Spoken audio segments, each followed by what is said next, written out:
बिस्मिल्लाहिर्रहमानिर्रहीम। अस्सलाम वालेकुम बच्चों, उम्मीद है आप खैरियत से होंगे। बच्चों, आज की वीडियो के अंदर आप लोगों के साथ इंग्लिश का पेपर, चाहे वो 9th क्लास है, 10th क्लास है, फर्स्ट ईयर है, सेकंड ईयर है या कोई भी क्लास है, अगर आप इस तरीके से अपना पेपर अटेम्प्ट करेंगे तो आप लोगों के जो है ना वो बटा बटा मार्क्स जो है ना वो आने के चांस बढ़ जाएंगे। ठीक है बच्चों, अब ये मेरे पास एक क्लास 10th का इंग्लिश का पेपर है जो कि जो है ना वो बच्चे ने सॉल्व किया है।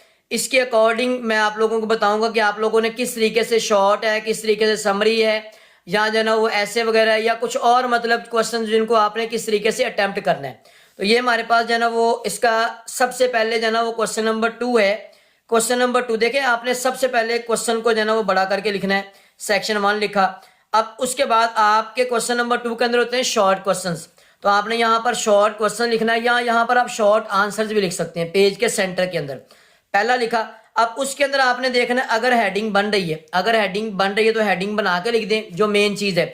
अगर हेडिंग ना बन रही हो तो आप लोग थोड़े से मतलब क्वेश्चन लिखें और एंड पे जाना डॉट डॉट लगा के आगे क्वेश्चन मार्क लगा दें। देन उसके बाद ये आंसर की हेडिंग देनी है तो दे दें, नहीं तो कोई मसला नहीं है। इस तरीके से आप लोग मतलब अपना मुकम्मल क्वेश्चन करके लास्ट पे आप लोगों ने जो ना वो एक क्लोजिंग लाइन लगानी है। इससे आप लोगों के जो ना वो, अगर आपने कटिंग शटिंग नहीं की होगी तो आप लोगों को पूरे के पूरे 2 मार्क्स मिलेंगे। एक बात याद रखनी, इंग्लिश के अंदर आप लोगों की स्पेलिंग मिस्टेक अगर होगी तो आप लोगों के नंबर जो ना वो कटना शुरू हो जाते हैं। देन उसके बाद जो ना इसका सेकंड क्वेश्चन सेम वही तरीका, what is one dot dot लगा के, हेडिंग नहीं बन रही थी ये कर दिया। ठीक है, इसका लिखा आंसर मुकम्मल क्लोजिंग लाइन। देन उसके बाद तीसरा क्वेश्चन इस तरह से मुकम्मल जो ना शॉर्ट क्वेश्चन, क्वेश्चन का नंबर लिखा। देन उसमें से हेडिंग मतलब मार्कर का ज्यादा यूज करेंगे तो ज्यादा मार्क्स आएंगे। देन उसके बाद ये देखिए ये मुकम्मल जो ना ये सारा आगे मुकम्मल यहाँ तक आपके जो ना वो टोटल क्वेश्चन हो गए जितने आप लोगों ने करने थे। उसके बाद सेक्शन 2 आ जाता है। अब सेक्शन 2 के अंदर है बच्चों क्वेश्चन नंबर 3।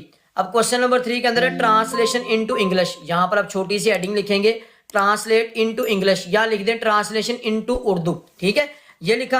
अब तर्जमा लिखा है। अब तर्जमा देखिए किस तरीके से बच्चे ने जो ना वो किया हुआ है, मुकम्मल तर्जमा करके इस तरह से, और उसको जो ना वो इनके अंदर जो ना वो लाइंस के अंदर बंद किया हुआ है और यहाँ पर इन्वर्टेड कॉमास लगाए हुए हैं ताकि जो चेकर है वो आप लोगों की प्रेजेंटेशन से इंप्रेस हो। और अगर आपने कटिंग शटिंग नहीं की होगी तो इसमें से आपको जो ना वो चेकर पूरे के पूरे नंबर देगा। ठीक है, देन उसके बाद क्वेश्चन नंबर 4। अब क्वेश्चन नंबर 4 है, यहाँ पर आपका ये क्वेश्चन है समरी। समरी लिखी है। अब किसकी समरी लिखनी है? पीस की। ठीक है, ये पोइम है, इसकी आपने समरी लिखनी है। यहाँ पर आपने ये देखें, यहाँ पर जो ना ये जो चीज़ लिखी ना रिटन बाय, ये आप अगर मार्कर से लिखें तो ज़्यादा बेस्ट हो जाएगा। Written by doctor Hartman. ठीक है, ये मार्कर से लिख दें ज़्यादा बेस्ट हो जाएगा। और ये सारी की सारी मुकम्मल, इसके अंदर आप लोग कोशिश करें 5 से 6 लाइनों का जो ना वो पैराग्राफ बनाएं।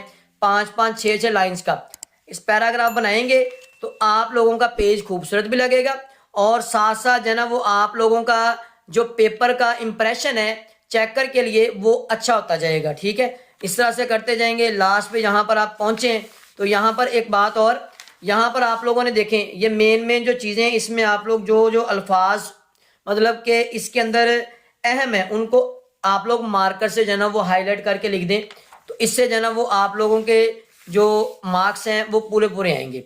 देन क्वेश्चन नंबर 5 है। क्वेश्चन नंबर 5 ये है बच्चों ऐसे।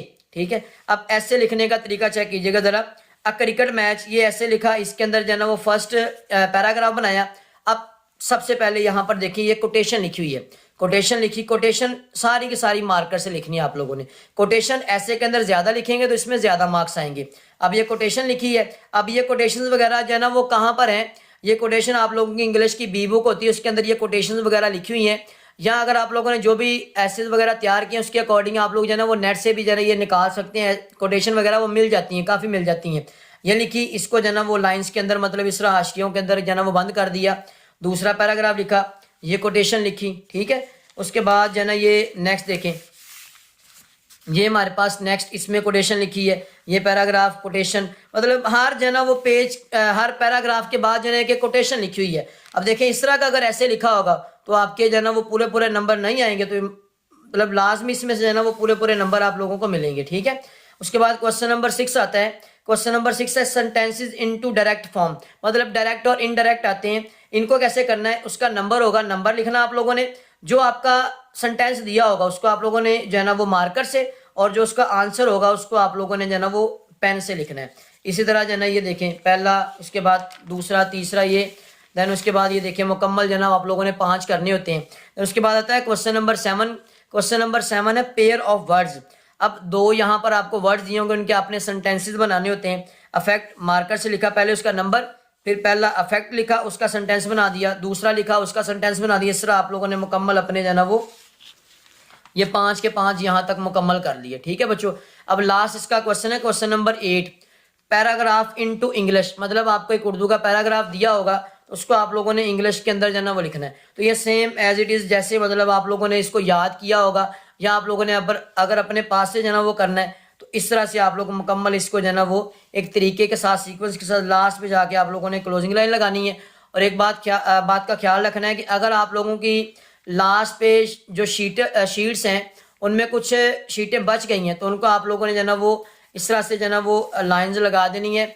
और एक और बात यहाँ पर, अगर ये आप लोग हाशिया है एक साइड पे लगाएंगे तो ये ज़्यादा इंप्रेशन अच्छा होता है, अगर डबल साइड पे हाशिया लगाएंगे तो इससे जो चेकर है वो आपको नंबर पूरे नहीं देता। इससे उसको ये मतलब जो है ना वो अंदाज़ा होता है कि ये बच्चा जो है ना वो सिर्फ और सिर्फ जगह जो है ना वो कम करने के लिए हाशिया जो है ना वो डबल डबल लगा रहा है। तो आपने कोशिश करनी है एक साइड पे हाशिया लगाएं। ठीक है बच्चों, उम्मीद है आप लोगों को हमारी वीडियो पसंद आई होगी। वीडियो पसंद आई है तो चैनल को लाजमी सब्सक्राइब कर लें ताकि आप लोगों के साथ मज़ीद इस तरह की वीडियोज़ शेयर की जा सके। मिलते हैं नेक्स्ट वीडियो में। अल्लाह हाफिज़।